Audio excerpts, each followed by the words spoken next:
Hey, this is Norman Matthew of A Strange as Angels and the Sound Foundation, and you're watching Tattoo.com. Wait, what finger? This one.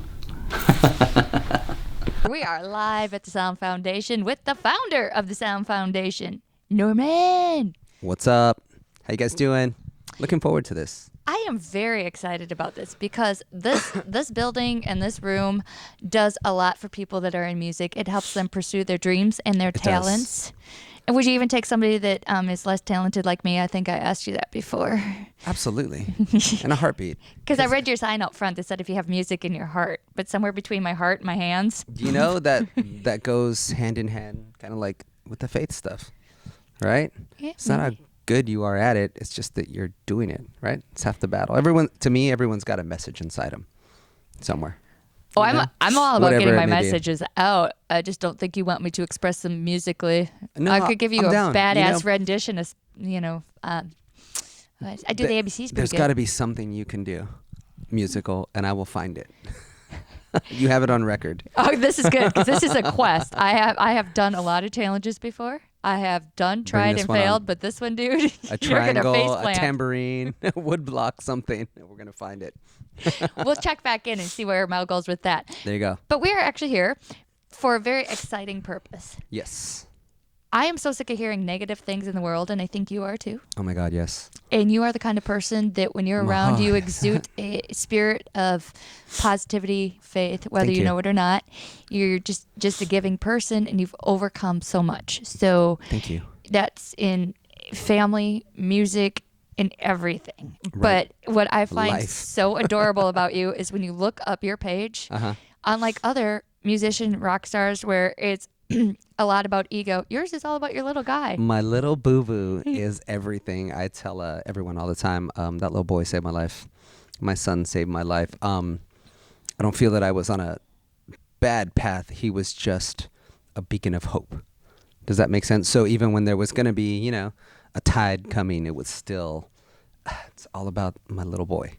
And I'll hang on. That was he was my life preserver, if you will, because there's been, many, many tides and lots of turgid waters these past few years, to say the least. So to say that you notice the positivity makes me feel good because that's always what I try to do.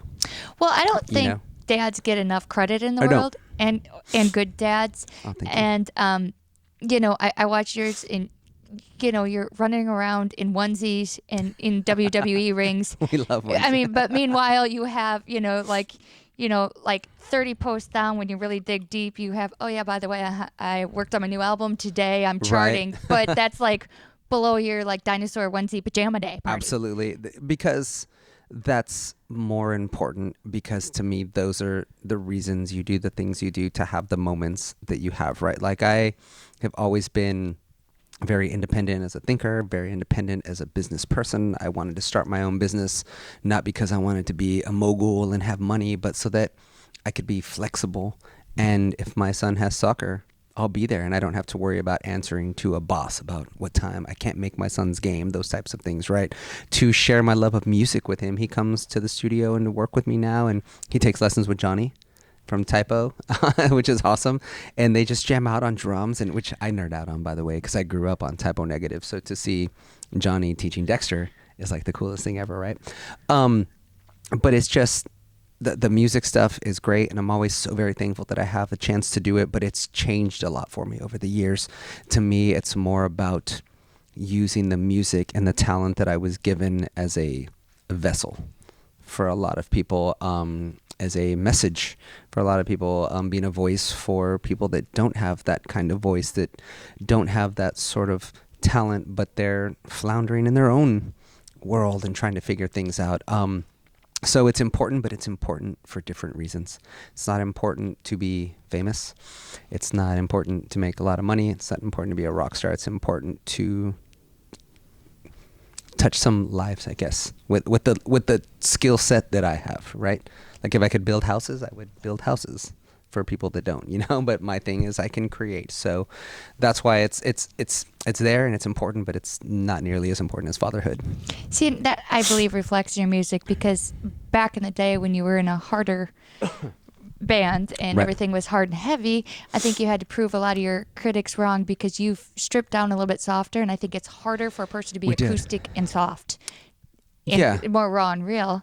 And also the lyrics. Your lyrics are Yeah.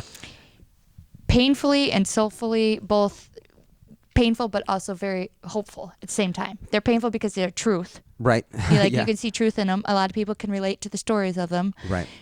but hope in them as well. Yeah. And it And I'm amazes glad me. that you caught that. You were one of the first to catch it, because for me, I didn't, like, I went from my previous band now to As Strange as Angels, and it was like, if we're going to do everything black, I want to do everything white. If we're going to do everything dark, I want to do everything light. We were super character driven. Now I want to have my music parallel my life a little more, because I think part of it for me too was that when we started that band, we were just, young guys having fun, and it was awesome, and it was great to do what we do, and to be able to get to have done what we did with each other.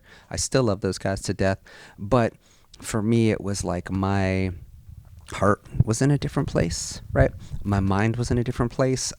Looking at my little boy who's 2 years old and thinking, okay, what I did in my past with my music stuff is one thing, but now that I have him, I have to make a conscious effort to be cautious of the things that I do, but still be able to be myself. And that was, it was a hard time at first, because I would write a ton of songs, but I lyrically just couldn't get anything out, because it was like, I don't want to say something that's going to hurt someone's feelings and we get too real, right?